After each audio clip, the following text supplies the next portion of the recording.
আগে আমরা শিখেছি কাজ, যার ইংলিশ হচ্ছে ওয়ার্ক।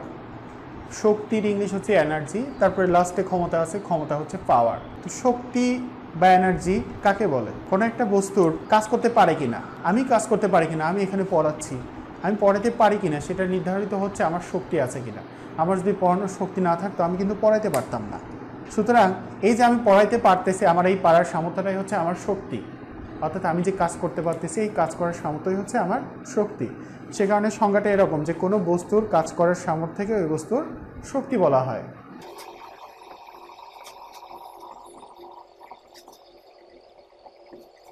এখন দেখো, আমার কাজ করার সামর্থ্য আছে, সে কারণে আমার শক্তি আছে।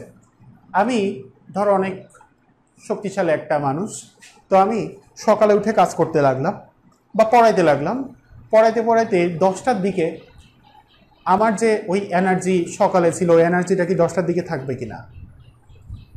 আমার যে এনার্জিটা ছিল সকালে, সেই এনার্জিটা সকাল 10টার সময় থাকবে কিনা? শক্তিটা হারায় গেল। শক্তি তো হারায় না, শক্তি তো ধ্বংস হয় না। তাহলে কি হলো এখানে? তাহলে এখানে আমি কাজ করেছি, সেখানে আমার শক্তি এক রূপ থেকে আরেক রূপে রূপান্তরিত হয়ে গেছে। আমার শরীরে রাসায়নিক শক্তি সঞ্চিত ছিল, সেটা শব্দ শক্তি, হ্যাঁ, তাপ শক্তি বা অন্যান্য শক্তিতে রূপান্তরিত হয়ে গেছে। তো শক্তি এক রূপ থেকে আরেক রূপে রূপান্তরিত হয় তাহলে কিসের সাহায্যে? কাজের সাহায্যে।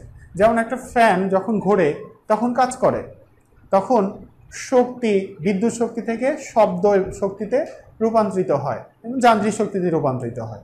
অর্থাৎ কাজের মাধ্যমে শক্তি এক রূপ থেকে অন্য রূপে রূপান্তরিত হয়। তাহলে এখানে বোঝা যাচ্ছে যে শক্তি প্রথমে কাজে রূপান্তরিত হয় এবং সেই কাজ পুনরায় শক্তিতে রূপান্তরিত হয়। আমি সকাল থেকে 10টা পর্যন্ত যে পড়ালাম, আমার যে শক্তি হারিয়ে গেল, সেই শক্তিটা গেল কোথায়? শক্তিটা কাজে রূপান্তরিত হয়েছে। আবার যখন কাজ করেছি তখন সেই কাজটা আবার শক্তিতে রূপান্তরিত হয়েছে।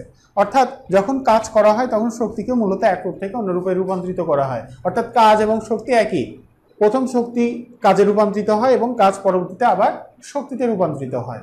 সে কারণে কাজ এবং শক্তি একই। অর্থাৎ তুমি যতটুকু কাজ করবা, কৃত কাজ সমান তুমি কতটুকু শক্তি ব্যয় করছো, সেই ব্যয় তো শক্তি। অর্থাৎ শক্তি যার বেশি আছে সে কাজ বেশি করতে পারবে, তারপরে ওই কাজটুকু করার পরে তার শক্তি কিন্তু হারায় যাবে। অর্থাৎ শক্তি কাজে রূপান্তরিত হবে এবং কাজ পরবর্তীতে আবার শক্তিতে রূপান্তরিত হয়। সুতরাং কাজ এবং শক্তি একই জিনিস, সে কারণে কাজ এবং শক্তির একক এবং মাত্রা একই। কাজের একক জুল, সুতরাং শক্তির এককও জুল।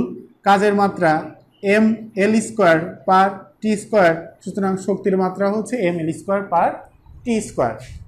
এরপরে আমাদের বিভিন্ন প্রকার শক্তি সম্পর্কে শিখতে হবে। প্রথমে আমরা শিখব যান্ত্রিক শক্তি।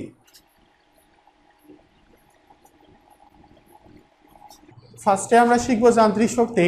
যান্ত্রিক শক্তি হচ্ছে কোনো একটা বস্তুর অবস্থান বা গতির কারণে বস্তুটা যে শক্তি লাভ করে সেটাই হচ্ছে ওই বস্তুর যান্ত্রিক শক্তি। এখন অবস্থানের কারণে একটা শক্তি লাভ করে, সেই শক্তিটা হচ্ছে বিভব শক্তি, আর গতির কারণে একটা শক্তি লাভ করে সেটা হচ্ছে গতিশক্তি। সুতরাং যান্ত্রিক শক্তি দুই রকম, একটা হচ্ছে বিভব শক্তি আর একটা হচ্ছে গতিশক্তি। তোমাদের বইতে এই বিভব শক্তি আর গতিশক্তি নিয়ে একটু বিস্তারিত আলোচনা আছে। বাকি যে শক্তিগুলো আছে, প্রায় অনেক প্রকার শক্তি আছে, সেই শক্তিগুলো নিয়ে অল্প অল্প আলোচনা করা আছে। এই দুটো শক্তির রাশিমালা প্রতিপাদন শিখতে হবে, বিভব শক্তির রাশিমালা প্রতিপাদন, গতিশক্তির রাশিমালা প্রতিপাদন। তো আমি প্রথমে গতিশক্তি শিখব, গতিশক্তির রাশিমালা প্রতিপাদনটা ফার্স্টে শিখব।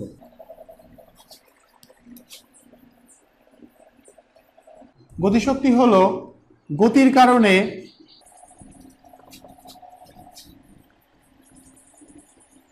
গতিশীল বস্তু গতির কারণে যে শক্তি লাভ করে তাকে গতিশক্তি বলে। অর্থাৎ গতিশীল বস্তু, কোনো একটা বস্তু গতিশীল থাকলে সেই গতির কারণে বস্তুর যে শক্তি লাভ করে তাকে গতিশক্তি বলে। এরপরে গতিশক্তির রাশিমালা।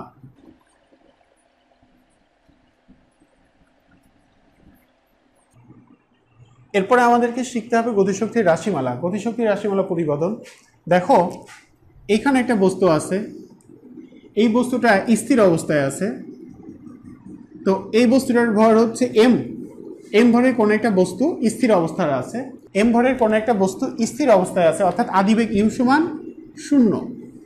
এখন এই বস্তুর উপরে আমি এফ বল প্রয়োগ করলাম, এম ভরের বস্তুর উপর এফ বল প্রয়োগ করলাম, ফলে বস্তুটা বেগপ্রাপ্ত হলো এবং একটা নির্দিষ্ট দূরত্ব অতিক্রম করে, সেই দূরত্ব ধরলাম এস দূরত্ব অতিক্রম করে এখানে চলে গেল, বস্তুটা ভি বেগ প্রাপ্ত হলো। তো বস্তুকে, এই যে স্থির বস্তুকে এই যে ভি বেগ প্রাপ্ত হলো, এই ভি বেগ দেওয়ার জন্য যে বল প্রয়োগ করা হয়েছে অর্থাৎ কাজ করা হয়েছে, এই বস্তুটিকে যে ভি বেগ দেওয়ার জন্য যে কাজ করতে হয়েছে, কাজ করা লাগে না, এর উপর বল প্রয়োগ করা হয়েছে অর্থাৎ কাজ করতে হয়েছে, এই কাজটাই হচ্ছে এই বস্তুর গতিশক্তি। অর্থাৎ এই যে গতিশক্তি লাভ করলো, তুমি যে কাজ করলা, বস্তুটার উপর বল প্রয়োগ করলা, এফ বল প্রয়োগ করলা, সেই বলটা অর্থাৎ কাজ করলা, সেই কাজটা গেল কোথায়? কাজ যেহেতু এক আর শক্তি এবং কাজ একই, সুতরাং কাজের তো ধ্বংস নেই। অর্থাৎ তুমি যে কাজ করলা, এই বস্তুর এই যে ভি বেগ প্রাপ্ত হলো, এই বেগ দিতে যে কাজ করলা সেটাই হচ্ছে গতিশক্তিতে রূপান্তরিত হয়েছে। অর্থাৎ গতিশক্তি আমি কিভাবে পাবো? এখানে এই যে বস্তুকে এই ভি বেগ দিতে যে কাজ করা হয়েছে সেই কৃত কাজ যদি আমি বের করতে পারি, তাহলে এই বস্তুটার গতিশক্তি পাবো। অর্থাৎ গতিশক্তি সমান কৃত কাজ। এখন দেখো, কাজ মানে তো আমরা জানি বল গুণ সরণ, বল গুণ সরণ। তো আমি এই বস্তুর উপর তো এফ বল প্রয়োগ করছি, আর বস্তুটার সরণ হয়েছে এস। বস্তুর উপর এফ বল প্রয়োগ করছি, তার সরণ হয়েছে এস। তো দেখো, বস্তুটার এফ বল প্রয়োগ করছে, আর আমি তো জানি এফ সমান এম এ, তাহলে এখানে লেখা যায় এম এ এস। এফ সমান কিন্তু আমরা এম এ জানি, যেহেতু এফ সমান এম এ, এইখানে এই এস এর মানটা বসাইতে হবে, এস এর মানটা অন্য জায়গা থেকে বের করে বসাইতে হবে। তো কোনো একটা বস্তুর গতির জন্য যে 3-4টা সমীকরণ শিখেছিল তোমরা, সে একটা সমীকরণ ছিল, দেখো, ভি স্কোয়ার সমান সমান এম স্কোয়ার প্লাস 2ax। এখন এই বস্তুটার জন্য শেষ বেগ স্কোয়ার সমান আদি বেগ স্কোয়ার প্লাস 2as। তো শেষ বেগ ভি স্কোয়ার সমান আদি বেগ, তো এটা 0, যেহেতু স্থির ছিল বস্তুটা, তাহলে 0 স্কোয়ার 0 হয়ে যায় 2as। তাহলে 2as সমান ভি স্কোয়ার হয়, তাহলে as সমান কি হয়? V square by 2।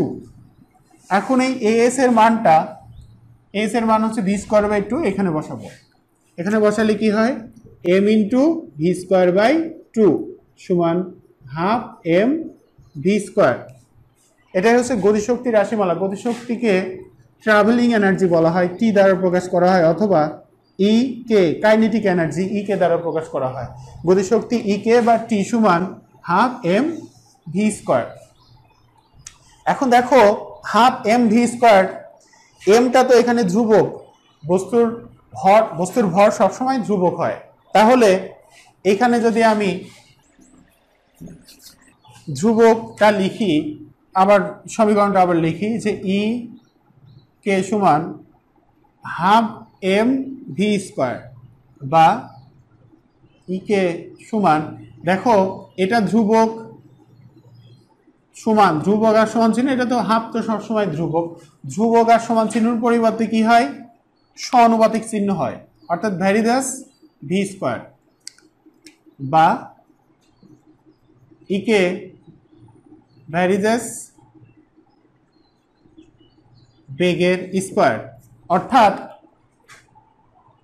গতিশক্তি বেগের বর্গের সমানুপাতিক। এটা কিন্তু প্রমাণ আসতে পারে, যে প্রমাণ করে যে কোনো একটা বস্তুর গতিশক্তি বেগের বর্গের সমানুপাতিক, অর্থাৎ গতিশক্তি বেগের বর্গের সমানুপাতিক। এই হচ্ছে গতিশক্তির রাশিমালা। এই সমীকরণটা খুবই গুরুত্বপূর্ণ, তোমরা সমীকরণটা মুখস্থ রাখবা, অঙ্ক করার সময় কাজে লাগবে। ই কে সমান হাফ এম ভি স্কোয়ার।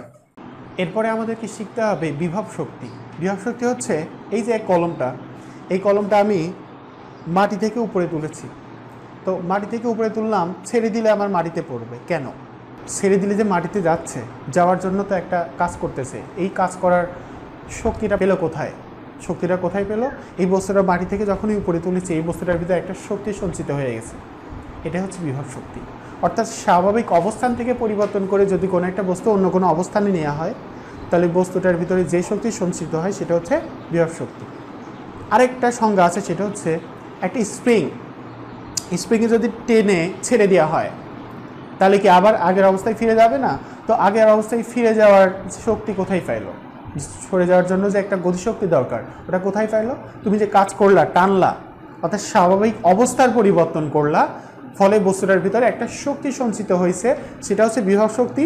আবার ছেড়ে দেওয়ার ফলে সেই বিভব শক্তি গতিশক্তিতে রূপান্তরিত হয়ে আবার আগের অবস্থায় চলে যাবে। অর্থাৎ স্বাভাবিক অবস্থার যদি পরিবর্তন করা হয় কোনো একটা বস্তু, তাহলেও সেই বস্তুর ভিতরে একটা শক্তি সঞ্চিত হবে। এই শক্তিটাকেও বিভব শক্তি বলা হয়। তো দুটো সংজ্ঞা একসাথে কিভাবে বলা যায়? যে স্বাভাবিক অবস্থা বা অবস্থান থেকে পরিবর্তন করে কোনো বস্তুকে যদি অন্য কোনো অবস্থা বা অবস্থানে নেওয়া হয়, তাহলে বস্তুটার ভিতরে যে শক্তি সঞ্চিত হয় তাকে বিভব শক্তি বলে। আমরা গতিশক্তির রাশিমালা প্রতিপাদন করছি, এরকম বিভব শক্তিরও রাশিমালা প্রতিপাদন করতে হবে।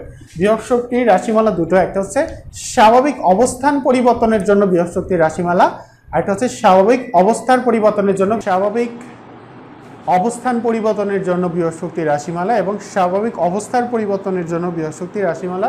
দুটো রাশিমালায় আমাদেরকে শিখতে হবে। তো স্বাভাবিক অবস্থান পরিবর্তনের জন্য ফার্স্টে বিভব শক্তির রাশিমালা নির্ণয় করি, যে